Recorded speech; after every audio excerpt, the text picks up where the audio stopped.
All right, hello everyone. This is Gary for the Fed League Flash, and I'm just doing something fun today for our Monday podcast, talking about the Rome Frenzy. And a lot of you, like myself, until recently, really don't know much about the early days of the Fed. Back then, just the Federal Hockey League, FHL. Um, and yeah, it was a very turbulent time. As any new league you're going to start up, you're going to have a lot of bumps in the road. It's just part of the whole nature of building up a product. First few years are going to be very, very difficult. So, yeah, what happened? We got the FPHL or the FHL at that time starting up. Don Kiernan and some others got together, said, let's get a league going. This is 2009. So, when they were planning out the franchises, they had a pretty small footprint. Um, first three teams were Akwesasne, just over the Canadian border from New York, Thousand Island, which is near Watertown, and Danbury, Connecticut. Danbury's 2 miles over the border from New York. So then in comes Rome, the Rome Fury. They become the fourth member of the inaugural FHL season. And then later on, franchises would be added in Brooklyn, the Brooklyn Aviators. They were first in the NEPHL. When that league failed, they came to the Fed. And then there was the BC or Broome County Barons, the first team in the Binghamton area. They didn't make they didn't make it either, but Rome was technically the first to fall. Okay, so Rome is a small town. If you don't know, it's up in upstate New York, along where the Erie Canal uh, cuts through the state. 45 miles to the east of Syracuse, 17 miles uh, to the west of Utica. So there's a lot of hockey that gets played up in upstate New York. Um, Maybe it's not as crazy as the Boston area or Minnesota, but it can be considered a hockey hotbed. So 32,000 is a small city, Rome, sitting between Utica and Syracuse. And this was the first of two teams to kind of play uh, in a general market area that there was already an AHL franchise. Syracuse had the Crunch since 1997. When the BC Barons came into play, they were competing directly against the Binghamton Senators. So both teams in the AHL. Also, you had a lot of hockey being played in Utica at this point in time. It was just Utica College, but there was also high school hockey. There had been a number of pro teams in the past in the Utica area, so they had a very rich history. And Rome had its own little flirtation with semi pro hockey. Years before the frenzy came into play, the Copper City Chiefs. And things just didn't work out with that. So recently, Utica had lost their AHL team. Um, they had the Utica Devils before. The Utica Devils moved to Albany. And yeah, the area was kind of a little bit frustrated with the whole concept of pro hockey. So it was a very difficult market to work in. Okay, on January 13th, 2010, 10 months before the start of the season, the team is announced by GM and owner Brian Hall. Brian Hall had played for Don Kiernan with the Syracuse Stars junior team about 20 years earlier. So, Anyway, so they get together, they get everything planned, and yeah, we're a go, we're good. The logo is revealed, which you saw in the thumbnail. That is supposed to be a piranha. It is not a chubby shark. It's supposed to be a piranha. The whole idea with frenzy, uh, feeding frenzy, as GM Brian Hall put it when he talked to the press, it's supposed to denote sudden excitement, agitation, aggressiveness. So that was the image that they wanted to try and project with the team that would be played there. Team played at the Kennedy Civic Arena, as was half the leagues or half the teams back then in this 6-team league now, just rec rinks. You had Danbury sat about 2,500. Akwesasne, they sat about 3,000. You could cram about 2,300 into the old arena up in Alexandria Bay for the Thousand Island Privateers.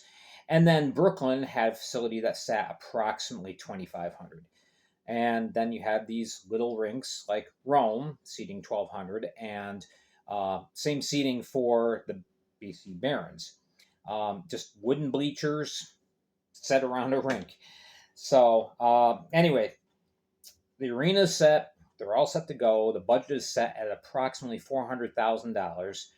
Now, an expansion fee for one of the FPHL teams now is $300,000.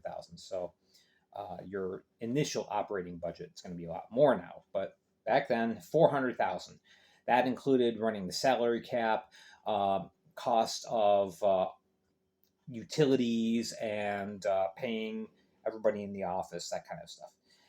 So now, in the days leading up to the opening day, an article was printed by the Utica Observer Dispatch paper, and the reporter interviewed a lot of different fans in the Rome area. See, hey, what do you think about this team, the Rome Frenzy coming in? And they were met with a lot of skepticism.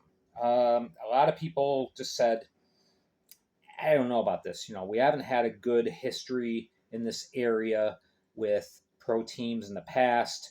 We're very happy with our high school hockey, with our college hockey nearby in Utica. I don't know. Am I going to go pay money to see these guys? Maybe. That's the way things were left. So, in an interview, Brian Hall said to the reporter, it is my hope that by the end of the 2010-2011 season, that people in this area will feel that the Rome Frenzy is their team. And he had a real uphill battle to try and obtain that. But anyway, everything's set. The head coach is named, and this was my big wow. I learned something new today.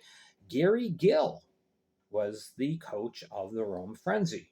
You may remember Gary Gill started off this last year with the Binghamton Black Bears. He's been around the Fed for a while. He's also had a stint with the Columbus River Dragons, but nonetheless, Gary Gill is brought on to coach this new team. The assistant, a former player from Norway, Bjorn Moxnes, is brought on, and he was very key because Brian Hall's idea was to do things a little differently, think outside the box with formulating his team, getting his roster set. So he focused heavily on Europeans, whereas a lot of the other Fed teams focused heavily on college graduates, players coming out of juniors, and that such. So, Brian Hall wanted to kind of make it a unique impact by bringing on European talent. And I'm sure he probably looked at the old Winnipeg Jets of WHA and said, "Hey, it worked pretty well for them." The Jets had many European players and played fantastic. So the roster is set. Gary Gill had said that part of the problem that he had with coaching this team is that dealing with the language barrier. he had to be able to find a way of communicating with players on this roster that came from 5 or 6 different countries. As a matter of fact, 10 Europeans were on the team. There were Slovaks, there were Russians, there were Germans. So, that's quite a challenge. And I'm sure that assistant coach Moxis helped with that.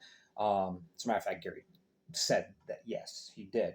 But anyway, so we're ready to go. We're underway. We are starting the 2010 season in early November.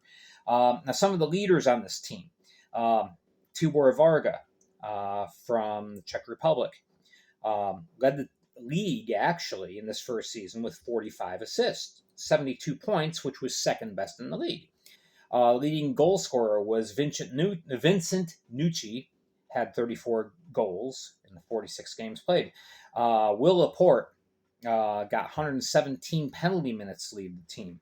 He had a couple goalies. He had Shane Davis. He ended up playing 17 games, which was the most of any goalie.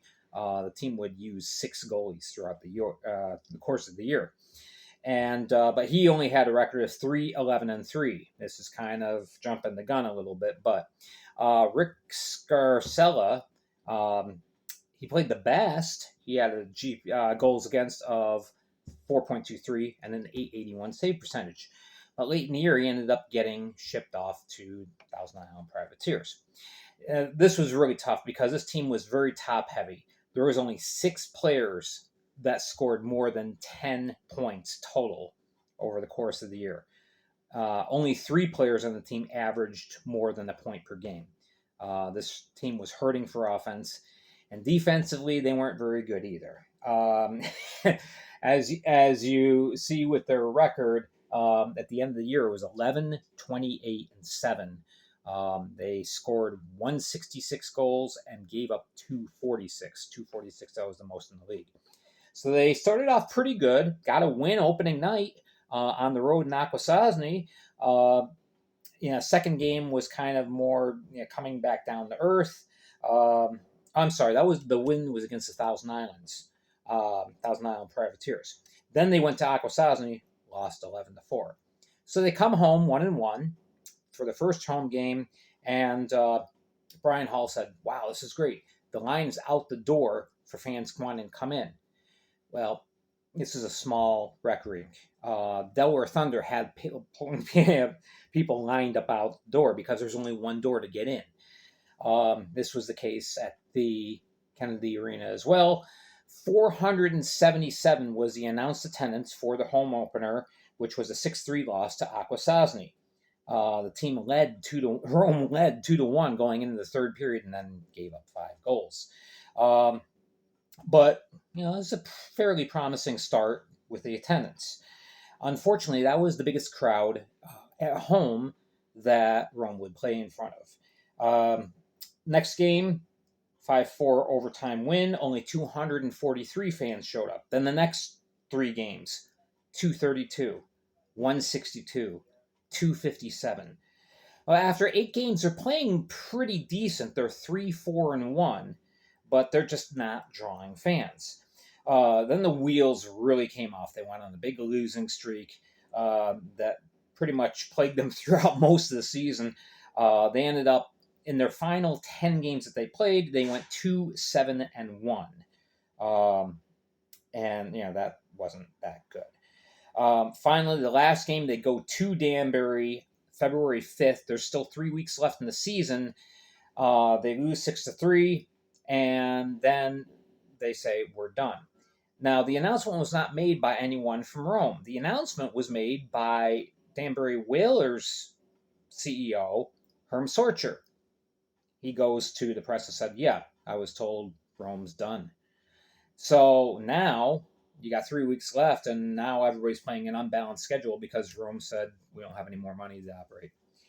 It was a real shame. So in the end, their attendance, 4,500 fans drawn for the whole year, 21 dates. That's an average of 215 fans. You're not going to make any money when you're only drawing that much. It was really sad. Meanwhile, Danbury led the league in attendance. They had half of the overall draw from the league that year, 46,800. for an average of 1733. And then there's Rome. So Rome, Frenzy, the first team to fail. There would be others. And at this point, yes, I know I'm over 15 minutes, but we'll stretch it for this one. At this point in time, the FHO is kind of like, let's throw things against a wall and see what sticks. It was a time of trial and error, and in minor league hockey, there's always going to be some instability. But when you're first starting off, yeah, you're going to be battling, fighting through a lot of different obstacles, jumping over a lot of different hurdles, and it was just a rough start for the year for for the league and for the Rome Frenzy. So there you go. There's a little look into the first team to fold and fall in the FHL, the Rome Frenzy. All right. I hope you enjoyed this little history lesson. I know a lot of you commented that you really enjoyed when I looked at the New Jersey Williamsport Outlaws, so I thought we'll look at this. And in the future, I may look at some of the other teams too, depending on how much stuff I can dig up. I don't want to, just kind of glaze over things. It's hard not to in 15 minutes, but I did find a tremendous amount of information on the Rome Fury. So I'm hoping to do that. I know Matt Torgerson wanted me to check out a little bit of the history of the Brooklyn Aviators, so I'll see what I can find. Maybe we'll do a video on that in the future. All right, I know I've gone over 15 minutes, but yeah, first time. We're good. All right, I hope you enjoyed this. Leave a comment down below. Let me know what you thought of this. Make sure to hit like and subscribe. Follow me on Spotify. We'll have a Spotify podcast, I hope, later on. I'm really hoping. And if not, check the Facebook page. We'll keep posting stuff on Facebook with any kind of news that comes along down the line. All right, thank you so much for watching. I'm Gary Ryan for the Fed League Flash. Have yourself a wonderful, wonderful week. We'll talk to you soon.